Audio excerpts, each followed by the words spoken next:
Olá, meu nome é Felipe Yanikian e este é mais um vídeo KiaTech. Neste vídeo eu vou atender ao pedido de alguns colegas sobre o planejamento do caso do vídeo anterior que está aí no meu canal, que foi a cirurgia dos 3 implantes anteriores, do 12, 11 e o 21. E alguns colegas me pediram o planejamento virtual e tiveram algumas dúvidas sobre o caso. Então, aqui eu já estou no software KiaTech, estou com a paciente já aberta e vamos aqui passear pela tomografia. Esse aqui é o dente 12. Vejam que a gente não tem muita disponibilidade óssea nessa região. Se a gente for pegar aqui, nós temos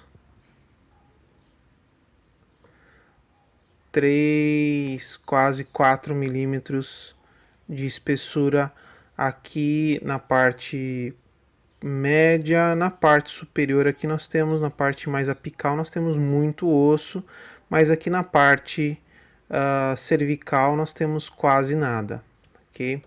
Então, qual que foi a minha abordagem?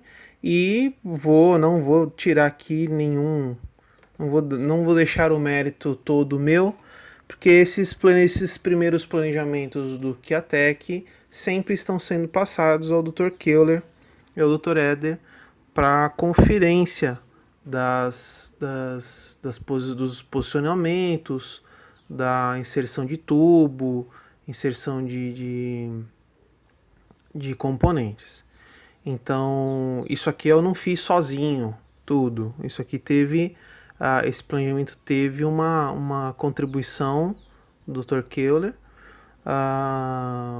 que é que são o nosso norte, né? O Dr. Eder e o Dr. Keuler são o nosso norte para que a técnica possa se difundir melhor ainda. Então aqui foi planejado um implante de 3,5. Veja que a broca de 2 milímetros ela fez esse caminho. Mudei aqui o implante, coloquei um implante de 2 milímetros de diâmetro para ver como que a broca iria se comportar, ok? E por isso que eu optei em fazer uma expansão. Eu particularmente não gosto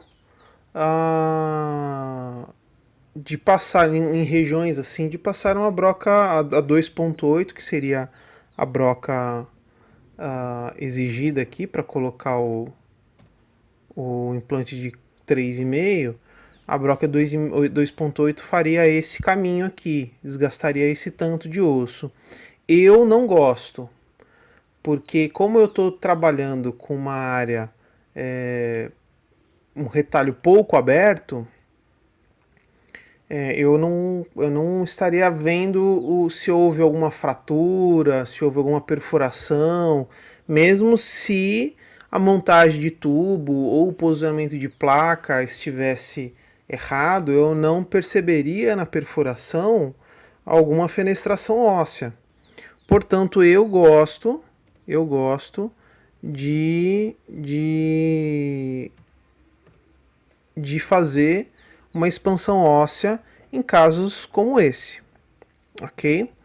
Veja que, eu não sei se vocês perceberam no vídeo, mas eu não abri muito a gengiva. Eu não consegui abrir muito a gengiva, na verdade. Eu tive dificuldade. Veja que a paciente tem um tecido gengival muito avantajado, ó. Do rebordo ósseo até o pôntico, mais ou menos 7,3 milímetros de tecido gengival. Eu tive uma dificuldade imensa na cirurgia para fazer a incisão aí. O Dr. Keuler, na época que eu mostrei esse caso para ele falou: não, faça esse caso em fechado, não faça aberto. e eu tenho certeza que eu não conseguiria fazer esse caso fechado. Eu acredito que o bisturi circular não desceria. Eu acredito que o bisturi circular não desceria tanto aí.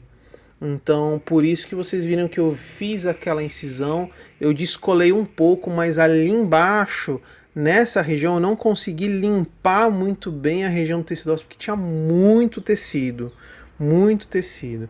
Provavelmente na hora que eu incisei aqui nessa região, mais profundo ainda, então foi um pouco mais difícil de eu fazer o rebatimento desse retalho. Por isso que eu não rebati tudo. Primeiro porque nós estamos numa cirurgia guiada. Segundo, porque eu acredito muito na questão do periósteo, acredito muito na nutrição do periósteo para a manutenção desse tecido ósseo e para o sucesso do implante, na cicatrização do implante. Portanto, eu achei melhor preservar o periósteo nessa região e trabalhar sem retalho. Então eu fiz a perfuração com a broca circular, com a broca esférica, fazendo um patamar que nesse caso muitíssimo importante, porque eu já tive problemas em outros casos em que regiões assim irregulares a broca lança não consegue perfurar aqui. Então, fazendo um patamar com a broca circular nessa região, a broca lança ela tem uma base melhor para perfurar aqui e ir embora no percurso do guia. Senão ela desvia. Nós achamos que não, nós achamos que é impossível desviar broca em cirurgia guiada, mas desvia. Eu tive 2 casos que houve esse desvio, tá? E desviou bastante por conta de um erro de condução cirúrgica, tá? Então, a broca circular, a broca esférica carbide que nós temos lá, a cirúrgica, ela é importante para fazer o patamar, como se fazia lá antigamente, na época de Brånemark, que eu vi o meu pai fazendo muito isso. Fazia um platô, desse platô fazia a perfuração inicial.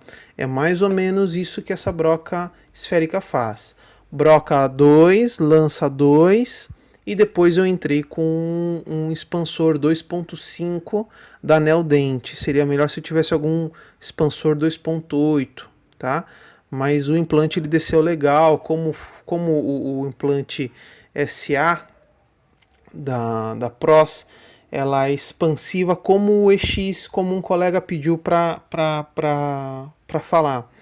O implante EX, e a diferença do PROS SA, o EX ele tem a ponta mais grossa e mais romba. O PROS ele tem uma ponta mais afilada.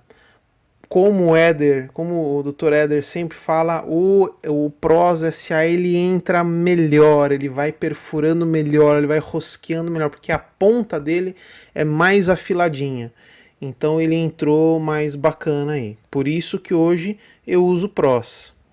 O EX, eu tive muito desvio com EX, O EX, em casos como esse, a Neodent pede broca lança 2, broca 2 cilíndrica e o implante já direto. Nesse caso não tem como com o EX. O EX ele desvia muito, porque ele é muito rombudo, ele é muito grosso, a ponta dele é muito romba. O PROS a gente consegue uma exatidão maior porque a ponta dele é mais afilada, é mais compatível com a broca 2.8 que a gente passa por último. Vamos aqui para o dente número 11, a mesma coisa, pessoal. Veja que eu tenho aqui um implante 3,5 e a gente não tem espaço, tá? A gente não tem espaço, praticamente é 3,5 o tamanho dessa estrutura óssea disponível aí. Então, olha lá, 2. Então, eu fiz a mesma opção, broca 2, expansor e implante, ok? Eu tinha bastante estrutura óssea aqui, tá? Mas a mão livre aqui seria bem complicado. E o dente 21 é onde a gente tinha mais tecido ósseo. Era a região mais fácil de se trabalhar no sentido vestíbulo palatino, ok? Olhando por um ângulo agora axial, outra particularidade desse caso foi a questão de formar papila. Desse caso, eu fiquei muito preocupado. Por quê? Eu tava com um problema sério de espaço aqui. Achar os 3 implantes. Olha lá.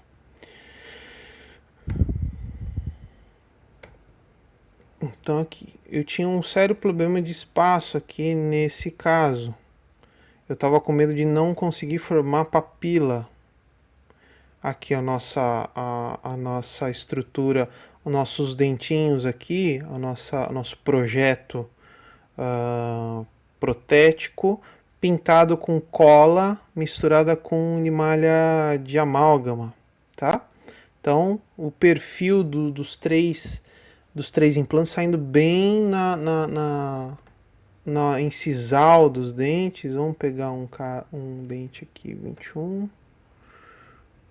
Vamos lá, aqui, ó. Olha lá. Tá? Saindo bem aqui na ponta da incisal. Um planejamento planejamento de um caso cimentado, como eu consegui fazer. Ok? Eu tava com receio de não conseguir formar papila, principalmente entre eles. Mas eu tava com um pouquinho de receio de não conseguir formar papila aqui, nesse ponto aqui, entre o 22 e o 21.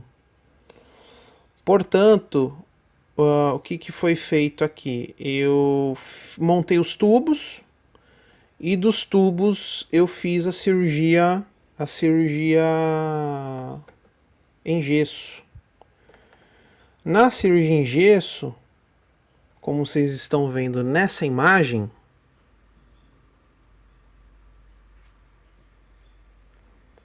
eu percebi que talvez eu não conseguiria a papila. Vejam que nós temos aqui um implante muito próximo do lateral e eu tô com ele muito próximo ao forame também. Então eu fiz a cirurgia no modelo e eu percebi que eu não conseguiria papila nessa região. Então o que eu fiz? Eu peguei o implante, o 21, e eu desviei ele um pouquinho para a mesial. Deixei ele um pouquinho tortinho, para poder dar mais espaço entre a raiz e o implante, gerando essa imagem que vocês estão vendo agora. O que eu fiz? Eu montei o tubo na nova posição do implante e coloquei em cima do modelo com a perfuração antiga. Olha a diferença que deu de posicionamento do componente. Isso daí parece ser pouco, mas para mim foi bastante. E eu percebi que eu ganhei bastante espaço na hora da cirurgia. Na hora que eu coloquei meu provisório, eu percebi que eu tinha mais espaço ali para acomodar a provisória e para ganhar um volume de papila. Ok? E nesse implante 21, eu optei por usar um componente Neodent, que é 3.3. Os componentes PROS universal, pilar universal para cimentação, eles possuem 3.8 de largura, tá? Na sua área, na sua base, lá embaixo, onde vai parar a nossa prótese, onde vai descansar o término da nossa prótese, ela tem 3,8. O implante da anel dente tem 3,3. Então eu escolhi o 3,3 da anel dente e joguei um pouquinho o implante para mesial, gerando essa imagem que vocês estão vendo. Um implante mais, uma anilha mais desviada para mesial, me dando mais espaço. Bom, gente, eu acredito que esse foi esse foi o planejamento que eu consegui fazer, tá? Acredito que eu não tenho muitas outras questões a relatar. E quem tiver dúvida e quiser perguntar, fique à vontade no WhatsApp, na própria descrição do vídeo. Fique à vontade e a gente vai trocando ideia e a gente vai solucionando, a gente vai aprendendo e a gente vai descobrindo muitas coisas desse novo sistema que tanto tem nos dado alegria. Pelo menos para mim tem dado muita alegria. Muito obrigado pela atenção de vocês. Avaliem esse vídeo positivamente, se inscreva no canal para que a gente possa continuar a efetuar vídeos cada vez melhores e mais didáticos. Muito obrigado pela sua paciência, muito obrigado pela sua atenção. Até logo, até o próximo vídeo. Obrigado.